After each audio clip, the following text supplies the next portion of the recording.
Hey there, welcome to the Graced Health Podcast, your source for aging strong in your physical, mental, and spiritual health.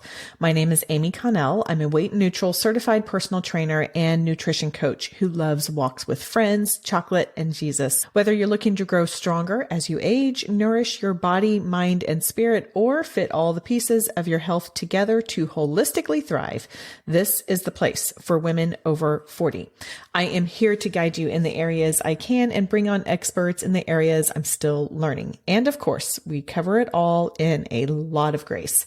I'm glad you're here. When I was in college, I was the annoying know-it-all who would spew off statistics, like just data and statistics about totally meaningless things. And because I was a finance major, I was very excited to take my statistics class. Unfortunately, that was not the kind of statistics I learned. And that class was a butt kicking. I'll just say that.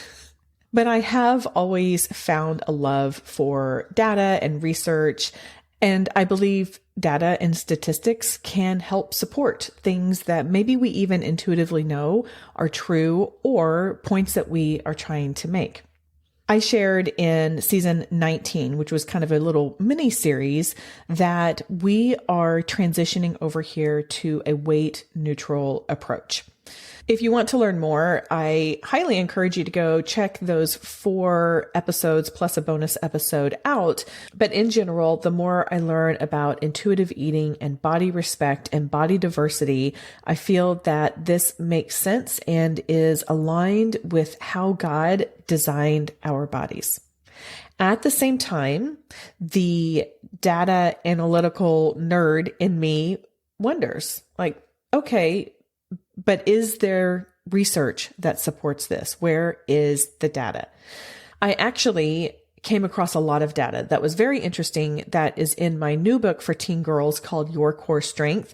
I give a lot of credit to Leslie Schilling for introducing me to that and saying, hey, you ought to go check this out. So I will leave that to the book. But today I wanted to share an article that I came across that I found interesting and thought you might as well.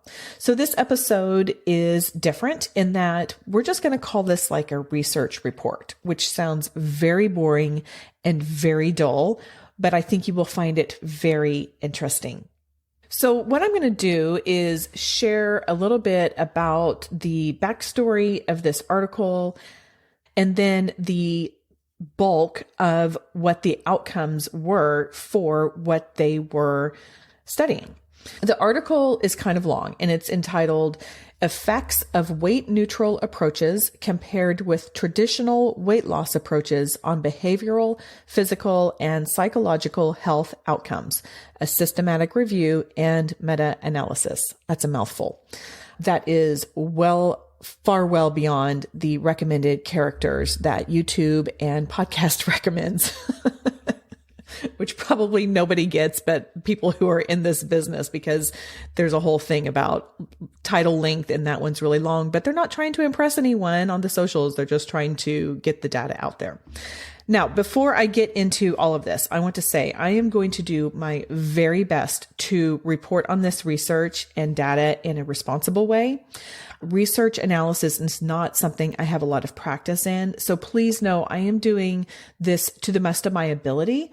I'm linking the full article in the show notes. So if you want to fact check me, please feel free to. And if you find a problem in how I have reported this, then you can drop my grade down since we're calling this a research report, and let me know if this is something that if I misinterpreted some of the data. But like I said, I'm doing this with the greatest intention. What this review did is it recognizes that a weight neutral approach is gaining steam, and there is more focus on that and use in that in various medical providers. For example, we have talked with a handful of registered dietitians on this show who are weight neutral. Some medical practices are starting to implement it. And what this study did is it's saying, look, we see this as a trend.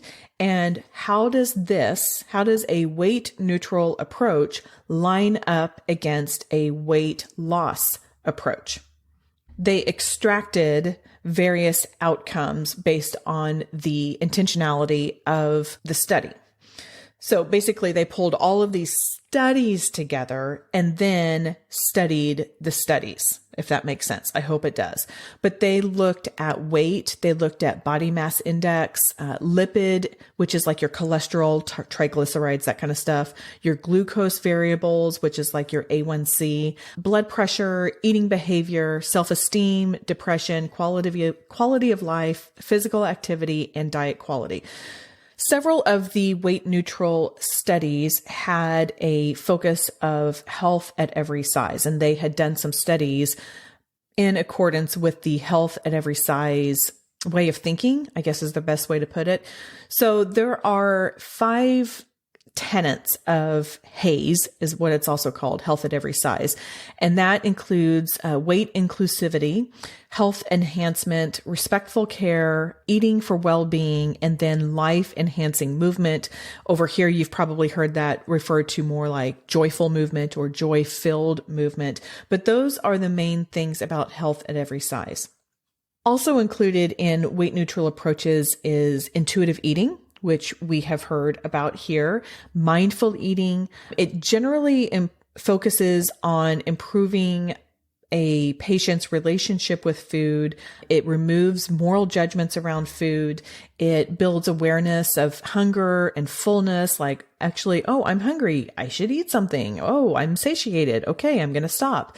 And then it also emphasizes more of a holistic approach to our health, not just food and eating. So it's emotional wellness, physical wellness. All of this is over the pursuit of a lower weight or lower size.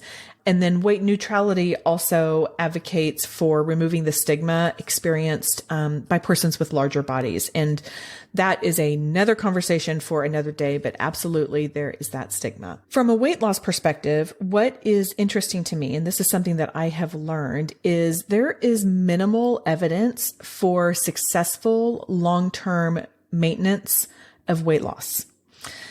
There was a study by the American National Weight Control Registry found that 20% of higher weight individuals successfully maintained weight loss after 1 year of losing 10% of their initial body weight.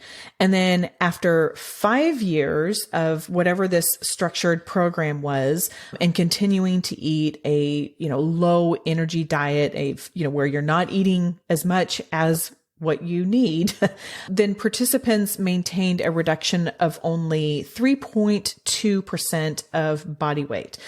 So basically what this says is if you lose weight due to restricting the food, after 1 year, only 20% maintain that. And after 5 years, you've really only held onto a small amount or 3.2% of that reduction in your body weight. There are some other studies about how that can impact our hormones negatively. I will talk about that on another episode if you all like these kinds of research episodes. So I will be asking you that at the end. But basically, weight loss programs don't have success. In fact, there was a 2005 study that said that these types of programs, like whatever program it is, they have really high attrition rates. So people are like, screw this, I'm done with it. And there's a high probability of participants regaining 50% or more of the lost weight within 1 to 2 years. You gain it back. Why? Well, this isn't in the paper, but Amy's theory is the set point theory. Our body wants to stay at a particular size. It wants to stay at a particular weight. And so our body is going to fight that. So what this paper really aimed to determine was whether weight neutral approaches offer a valid alternative to weight loss approaches for a lot of different metrics.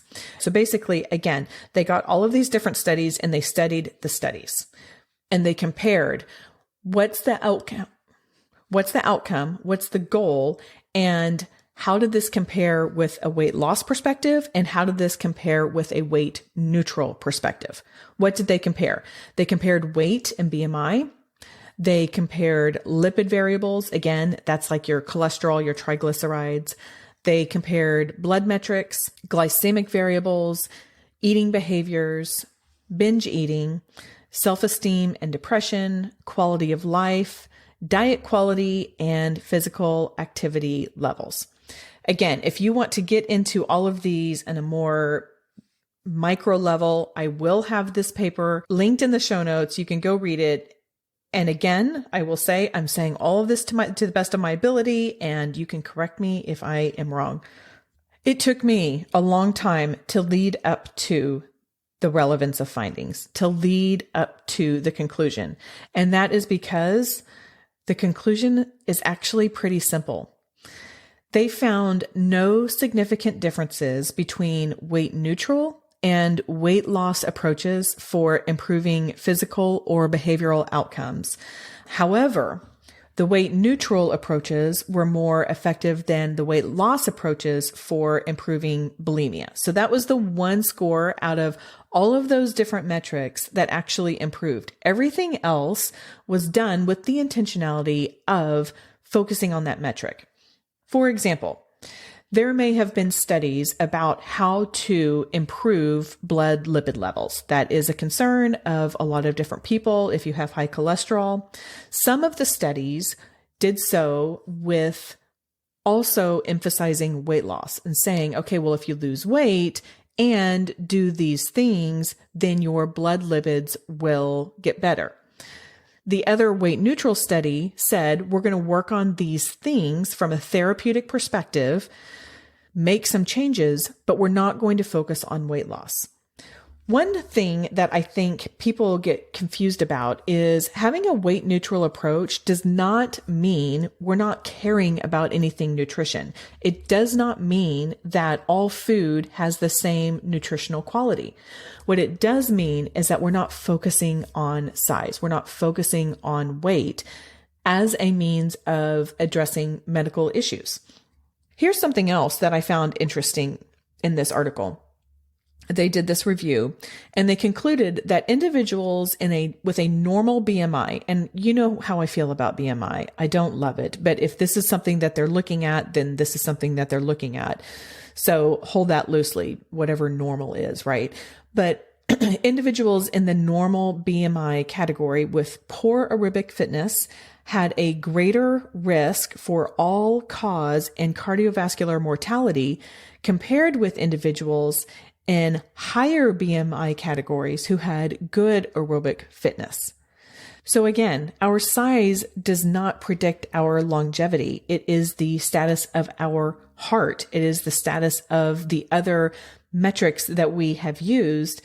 And this paper also did recognize that habits like eating a lot of fruit and vegetables and regular exercise and moderate alcohol consumption, not smoking, those were also associated with reduced mortality regardless of BMI. So these are the lifestyle factors that we talk about that can absolutely have an impact on our health regardless of what your body size is. So the conclusion of this review was that weight neutral approaches appear to be at least as effective as weight loss approaches at improving your physical, psychological, and behavioral outcomes in adults with larger bodies. I found this review just so interesting and really backing up what we are learning, or what I am learning. I am on this journey of learning more about health and what it means and debunking a lot of the misconceptions that I had regarding size and health that I had for so long growing up. And I hope that you found it interesting as well. I also hope that you found it encouraging. So regardless of where your body size is, what can we do to promote longevity? What can we do to promote reduced mortality? Well, moving our body, having good cardiovascular health, eating fruits and vegetables, watching our alcohol intake, not smoking, and at the same time, not stressing out about every morsel of food that we eat. A little bonus piece of research that I learned when I was writing Your Core Strength is stress, just general stress, including being stressed about what we eat, is harmful to our health by affecting our sleep and contributing to high blood pressure, depression, and anxiety. So let's not get too stressed out about all of this. Okay, I want to know what you thought about this type of episode. If you get my Tuesday emails, and if you get notifications about this podcast, you can just hit reply on that. Then you get a sneak peek at the episode before you listen to it. And if there are supporting resources that go along with that, I send it to you as well. I will put the link in the show notes where you can sign up for that. But let me know what you think about this if you want more research reports. And I look forward to hearing from you about this. And by the way, it will not hurt my feelings if you're like, Amy, this is not your thing. Don't do this again. That's okay. I can take it. Okay, that is all for today. Go out there and have a great day. Thanks for listening today. If this episode was valuable to you, could you do one of two things that are enormously valuable to me, but super simple for you? Number one, just share this with a friend. Super simple. Number two, provide a rating and review, particularly if you listen in Apple Podcasts. This is super valuable for me.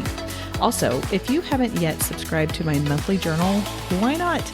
I send it out twice a month, and it is a private, fun space for me to share some of my favorite foods and recipes, movements, books, sermons, and more. You never know what you're going to get, but I promise it will add value to your day. You can sign up at gracedhealth.com/monthly-updates. And of course, the link is in the show notes. Thanks again for listening, and I'll see you next time.